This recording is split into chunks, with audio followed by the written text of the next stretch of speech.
സ്വാഗതം ചെയ്യുകയാണ്. ഗാസ പിടിച്ചെടുക്കുന്നതിന്റെ ഭാഗമായി ഇന്നലെ മുതൽ ഇസ്രായേൽ സൈന്യം ഗാസയിലേക്ക് കടന്നതോടെ ഹമാസിന്റെ ഭാഗത്ത് നിന്നുള്ള അതിശക്തമായ ഗറില്ല ആക്രമണമാണ് ഇസ്രായേൽ ഭീകര സൈന്യം നേരിടേണ്ടി വരുന്നത്. ഈ ഭീകര സൈന്യത്തിന്റെ നിയന്ത്രണത്തിലുള്ള തെക്കൻ ഗാസ പ്രദേശത്തുള്ള റാഫയിൽ സൈന്യം തമ്പടിച്ചിരുന്ന ഒരു യൂണിറ്റിന് നേരെ 15 ഹമാസ് പോരാളികൾ മെഷീൻ ഗണ്ണുകളും RPG-കളും ഉപയോഗിച്ച് നടത്തിയ ഗറില്ല ആക്രമണത്തിൽ അനേകം ഇസ്രായേൽ സൈനികർക്ക് പരിക്കേൽക്കുകയും 10 പേർ കൊല്ലപ്പെടുകയും ചെയ്തതായി റിപ്പോർട്ടുകൾ പുറത്തു വന്നിട്ടുണ്ട്. നിരീക്ഷണ ക്യാമറകൾ തകർത്ത് തോക്കുധാരികൾ സൈനിക കേന്ദ്രത്തിലെത്തി ഗ്രനേഡുകളും തോക്കുകളും ഉപയോഗിച്ച് ആക്രമണം നടത്തിയപ്പോഴാണ് ഈ അപകടം തിരിച്ചറിയാൻ ഇസ്രായേൽ സൈന്യത്തിന് കഴിഞ്ഞത് എന്നാണ് ഇസ്രായേലിന്റെ തന്നെ റേഡിയോ റിപ്പോർട്ട് ചെയ്യുന്നത്. അതുകൊണ്ടാണ് മരണസംഖ്യയും പരിക്കുകളും കൂടാൻ കാരണമായി പറയപ്പെടുന്നത്. എന്നാൽ ഹമാസിന്റെ ആക്രമണത്തെ തുടർന്ന് ഒരു സൈനികന് മാത്രമേ പരിക്കേറ്റിട്ടുള്ളൂ എന്ന് ഇസ്രായേൽ സൈന്യം പറയുമ്പോൾ ഹമാസിന്റെ 8 അല്ലെങ്കിൽ 10 പോരാളികളെ ഞങ്ങൾ കൊലപ്പെടുത്തിയിട്ടുണ്ടെന്നും ഇസ്രായേൽ അവകാശപ്പെടുന്നുണ്ട്. എന്നാൽ അവർ പുറത്തുവിട്ട വീഡിയോയിൽ ഒരു ഹമാസ് പോരാളി മാത്രം കൊല്ലപ്പെടുകയും ബാക്കിയുള്ളവരെല്ലാം രക്ഷപ്പെടുന്നതായും നമുക്ക് കാണാൻ കഴിയും. സൈനിക ക്യാമ്പിന് നേരെ നടന്ന ആക്രമണത്തിന് ശേഷം ക്യാമ്പിൽ നിന്നും അനേകം വാഹനങ്ങളിൽ കൊല്ലപ്പെട്ടവരെയും പരിക്കേറ്റുന്നവരെയും മാറ്റുന്നതായാണ് ഹമാസിന്റെ വാർത്താ സ്രോതസ്സുകൾ പറയുന്നത്.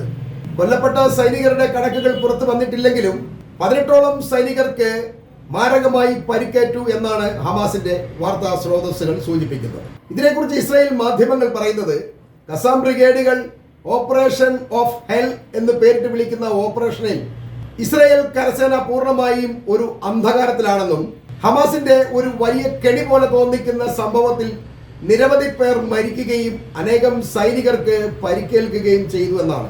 ഇസ്രായേലി പത്രങ്ങൾ തന്നെ ഈ വിഷയത്തെക്കുറിച്ച് കാര്യമായി പറയുന്നുണ്ടെങ്കിലും സൈന്യം അത് സമ്മതിക്കുന്നില്ല എന്നുള്ളതാണ്.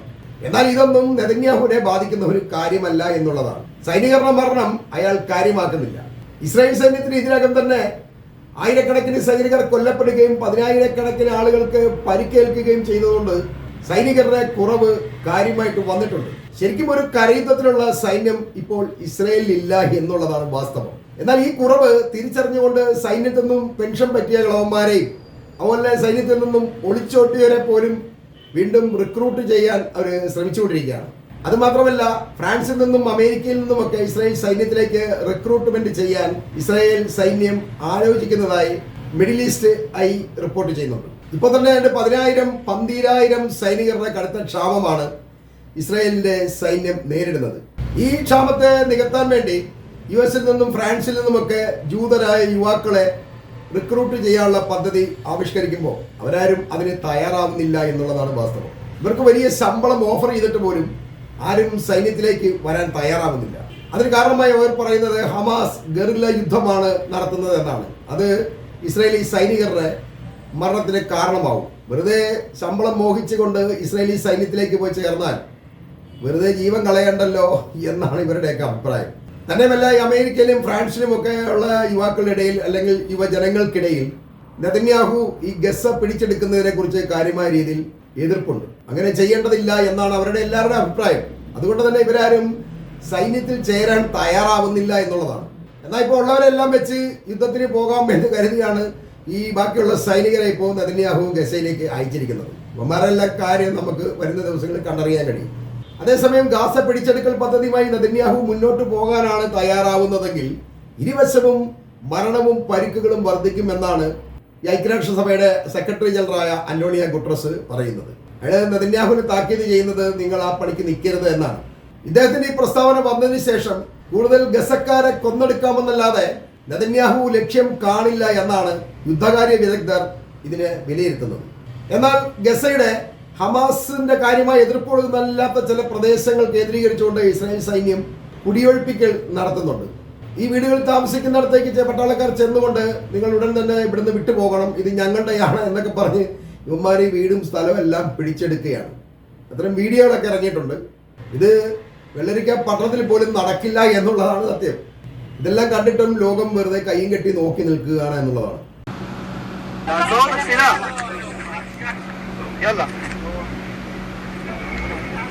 يلا طب هتعمل يلا خلاص تبين لا ما حجيب دافع لا كان حد يدافع بيمشي الخط אני לא יכול לקחת אותו.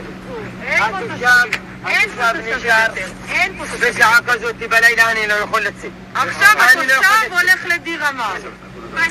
יש לכם בדיוק עכשיו 32. עד 35 אני רואה את כולכם לא פה יותר. 3 דקות. 3 דקות על השעון, אתם לא פה יותר. יש צו, אתם לא יכולים להיות פה, לא מעניין אותי מה את אומרת. יאללה, קדימה. רוח, שנייה פה. אח שיהיה על השני, אני 40 שנה פה. אתם באים מה? מה אתם נכנסים?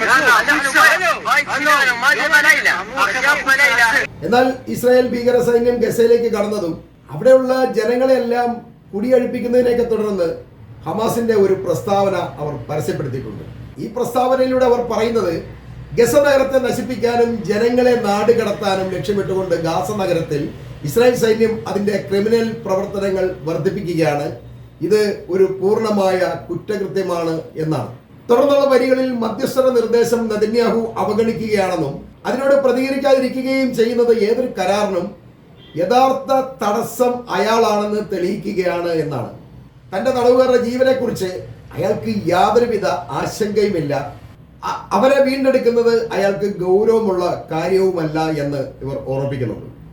അതുപോലെ തന്നെ ഗിഡിയോൺസ് രഥങ്ങൾ 2 എന്ന് വിളിക്കപ്പെടുന്ന ഇപ്പോഴത്തെ അധിനിവേശം അതിന്റെ മുൻ സൈനിക പ്രവർത്തനങ്ങൾ പരാജയപ്പെട്ടതുപോലെ പരാജയപ്പെടുമെന്നും അധിനിവേശങ്ങൾ അതിന്റെ ലക്ഷ്യങ്ങൾ കൈവരിക്കില്ലെന്നും ഞങ്ങൾ ഉറപ്പിക്കുകയാണ് എന്ന് ഇവർ താക്കീത് നൽകുന്നുണ്ട്. കാരണം ഗസയിലെ അധിനിവേശം ഇസ്രായേലി സൈനികർക്ക് ഒരു പിക്നിക് ആയിരിക്കില്ല എന്ന് ഞങ്ങൾ താക്കീത് ചെയ്യുന്നു എന്നൊക്കെ പറഞ്ഞ ഒരു നീണ്ട വിശദീകരണ കുറിപ്പാണ് ഹമാസ് പുറപ്പെടുവിച്ചിരിക്കുന്നത്.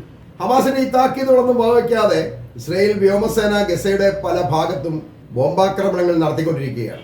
ലോകം മുഴുവൻ എതിർത്തിട്ടും അമാരി പണി തുടർന്നുകൊണ്ടിരിക്കുകയാണെന്നുള്ളതാണ്. അതുകൊണ്ട് തന്നെ ഗസയുടെ പല ഭാഗത്തും കടുത്ത പോരാട്ടമാണ് ഇപ്പോൾ ഹമാസുമായി ഇസ്രായേൽ സൈന്യം നടത്തിക്കൊണ്ടിരിക്കുന്നത്. ഈ പോരാട്ടത്തിൽ പലപ്പോഴും ഹമാസിനെ നേരിടാൻ കഴിയാതെ ഇസ്രായേൽ സൈന്യം പതർന്നതായി ചില വീഡിയോകൾ കണ്ടാൽ നമുക്ക് മനസ്സിലാവും. ഇങ്ങനെ വീഡിയോകൾ പുറത്തു വന്നതോടുകൂടി നെതന്യാഹുവിന്റെ സൈനിക ഉപദേഷ്ടാവിനെ കൊല്ലാൻ വേണ്ടി ഒരു ഫത്വ പുറപ്പെടുവിച്ച, അതല്ലെങ്കിൽ ഒരു ഉത്തരവ് പുറപ്പെടുവിച്ച മുൻ ചീഫ് റബ്ബി ഇഷാഖ് യോസഫിനെ പിടികൂടാൻ വേണ്ടി ഇസ്രായേൽ പോലീസ് ഇപ്പോൾ പാഞ്ഞടക്കുകയാണ്. അതിന് കാരണം ഈ റബ്ബിയുടെ പ്രസ്താവന ഇസ്രായേലി യുവാക്കൾക്കിടയിൽ ഈ ഉപദേഷ്ടാവിനെ കൊല്ലാൻ പ്രേരിപ്പിക്കും എന്ന ഒരു ഭയം നെതന്യാഹുവിനുള്ളത് കൊണ്ടാണ്. അതുകൊണ്ട് എത്രയും വേഗം ഇയാളെ അറസ്റ്റ് ചെയ്യണം, ഇയാളിൽ നിന്നും ആ ഫത്വ പിൻവലിപ്പിക്കണം എന്നാണ് നെതന്യാഹു ആഗ്രഹിക്കുന്നത്. അതോടൊപ്പം ഹമാസ് ഇസ്രായേൽ സൈന്യമായി പോരാടുന്നതിൽ അവിടെ ഏതാണ്ട് 24,000-ലധികം സൈനികർ പങ്കെടുക്കുന്നു എന്നാണ് ഇസ്രായേലിന്റെ പത്രമായ യദിയോത്ത് അഹ്റോത്ത് പറയുന്നത്. ഇത് സൈന്യത്തിന്റെ കണക്കുകളെ ഉദ്ധരിച്ചുകൊണ്ടാണ് ഈ പത്രം റിപ്പോർട്ട് ചെയ്യുന്നത്. അതുപോലെ തന്നെ ഈ പോരാളികൾ ഇസ്രായേൽ സൈന്യത്തെ ഒരു ചക്രത്തിൽ കുടുക്കിയിരിക്കുകയാണെന്നും ഈ പത്രം ആരോപിക്കുന്നുണ്ട്. അങ്ങനെ ഇസ്രായേൽ സൈന്യത്തിന് പൂർണ്ണമായ ഒരു നാശത്തിലേക്കുള്ള വഴിയാണ് നെതന്യാഹു തെളിച്ചു കൊടുത്തിരിക്കുന്നത് എന്നൊരു അഭിപ്രായമാണ് ഇസ്രായേൽ പൊതുവായി ഉള്ളത്. വരും ദിവസങ്ങളിൽ കൂടുതൽ ശവപ്പെട്ടികൾ ഇസ്രായേലിലേക്ക് എത്തും എന്ന് പലരും ഭയക്കുന്നുണ്ട്. ഒരിക്കലും അവർക്ക് ബന്ദികളെ തിരിച്ചു കിട്ടാൻ പോകുന്നില്ല എന്ന് വിശ്വസിക്കുന്നവരുമുണ്ട്. അതുകൊണ്ട് തന്നെ പ്രതിഷേധങ്ങൾ വളരെയധികം വർദ്ധിച്ചുകൊണ്ടിരിക്കുകയാണ്. പക്ഷെ അതൊന്നും നെതന്യാഹു കാര്യമാക്കാതെ എത്രയും വേഗം ഗസയെ പിടിച്ചെടുത്തുകൊണ്ട് അയാൾക്ക് സ്വന്തമാക്കണം എന്നുള്ള ആഗ്രഹത്തിൽ അയാൾ സൈന്യത്തെ മുന്നോട്ട് പോകാൻ നിർബന്ധിച്ചുകൊണ്ടിരിക്കുകയാണ്.